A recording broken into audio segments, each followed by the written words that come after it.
I'm Richard Engel. I've traveled to a lot of dangerous places, been caught in the middle of wars and revolutions, but there are also fascinating places that deserve to be explored. Many you won't find in a travel brochure or tour book. And I'm going to take you there. So pack your bags as we uncover our hidden planet.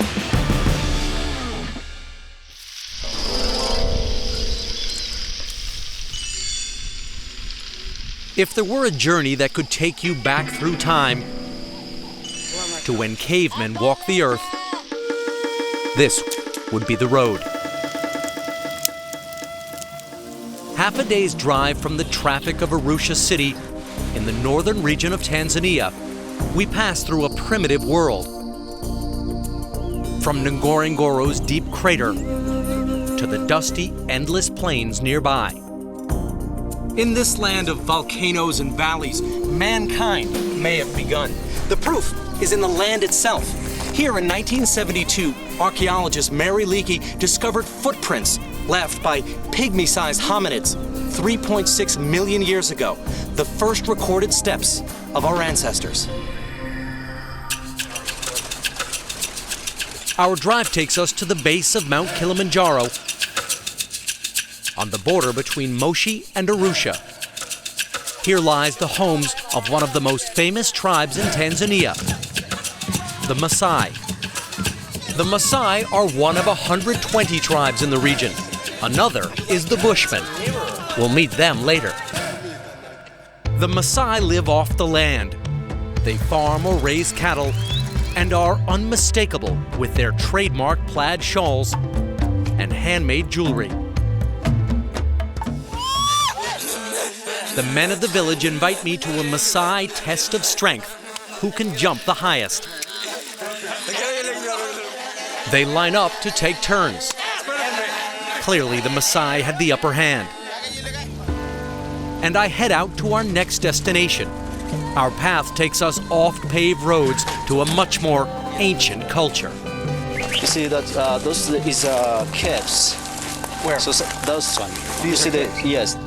In a remote clearing in the woods just 25 miles from where man's first footsteps were discovered, I come face to face with a people that still live as our earliest ancestors, and they welcome me like long-lost family. How are you? Oh, I like the handshake. How many times? Okay. Based on genetic evidence, researchers believe this tribe, the Hadza, have lived in the Lake Eyasi region of Tanzania for at least 15,000 years. And their lifestyle hasn't changed much since then. They grow no food, raise no livestock, and live without rules or calendars. They're living a hunter-gatherer existence.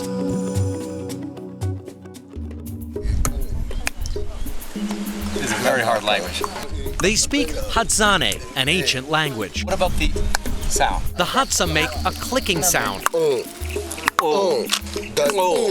The clicks are believed to have helped hunters communicate without scaring prey. Evidently,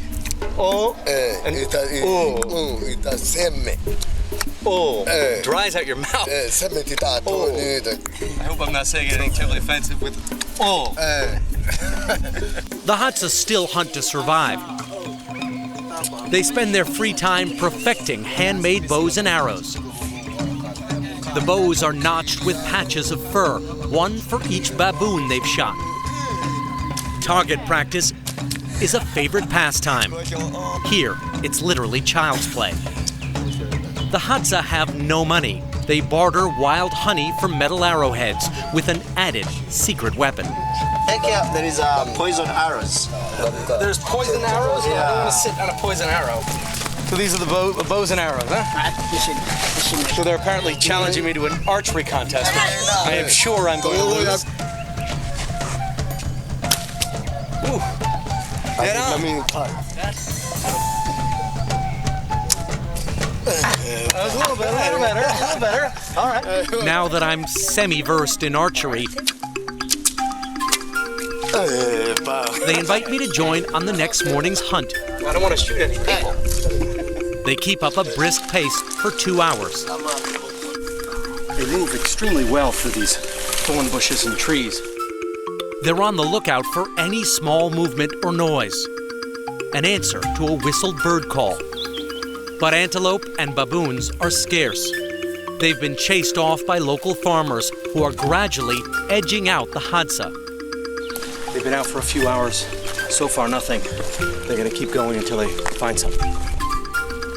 The hunters return empty-handed.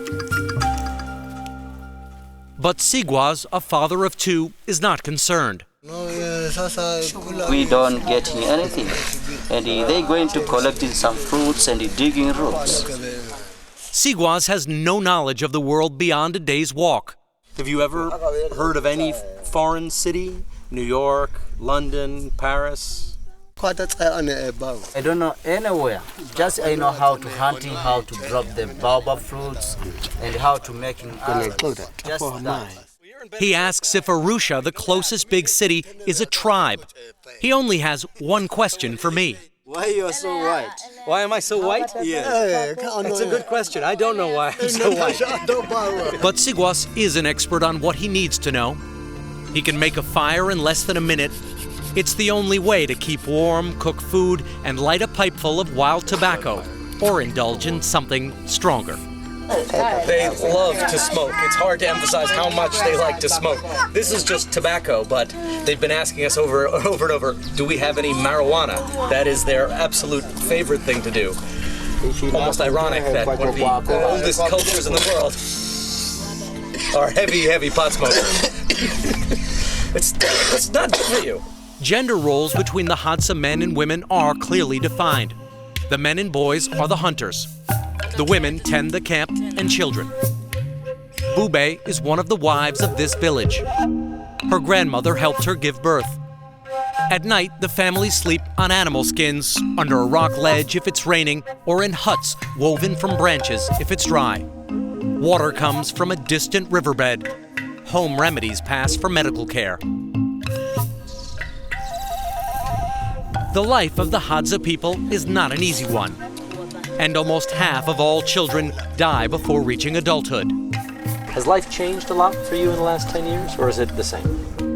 There is a changing because of this tribe, other tribe, taking like a cattle, this area. Despite the hardship, the Hadza seem genuinely happy and kind. They are a very peaceful and gentle people. Very sociable people. They love to. You sit down, everyone comes up and says hello. They're very sociable. Yeah. So, do you know what we're doing now? What? Does he know what we're doing? Do you know? No, they don't know. Thank you. Thank you. The Hadza are a people who tread lightly on this earth, and that may be their undoing. 1,000 Hadza still remain, and of those, only 400 are still able to sustain themselves in the wild. In a short time, the world could lose a people who have lived in harmony with nature for 15,000 years. I've asked you questions. Is there anything you're curious about or want to know about us? If you tomorrow you come, if it's possible, it's much like if you come with the marijuana. That's what he wants. Yeah. I'm happy to talk to you, and I'm happy to bring some maize, but I think we would be hard-pressed to find the marijuana for you.